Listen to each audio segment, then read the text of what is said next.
దర్శన విధి అని మనకు ఒక ప్రత్యేకమైన పాఠం. శివాగమమునందు శివ సందర్శన విధి అంటారు.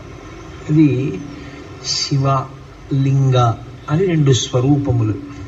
శివ అంటే మంగళం, భద్రం, శోభనం, కళ్యాణం, క్షేమం, అంతా మీకు మంగళప్రదమైనటువంటివి కటాక్షించగలిగినటువంటి శక్తి స్వరూపమునకు శివ అని పేరు. అందుకే శివునకు అమంగళమునకు సంబంధం ఉండదు. అసలు ఆయన ఎన్నడూ అమంగళము చేయువాడు కాడు.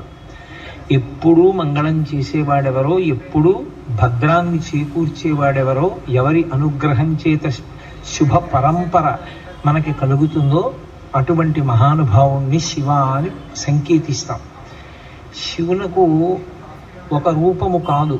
యథార్థమునకు అసలు పరమేశ్వరుడికి ఒక రూపం ఉంటే కదూ, కోటేశ్వరరావు అంటే ఏదో ఒక రూపంతో ఉంటాడు. పరమేశ్వరుడికి అలా ఒక రూపం ఉండదు. ఆయన చేసినటువంటి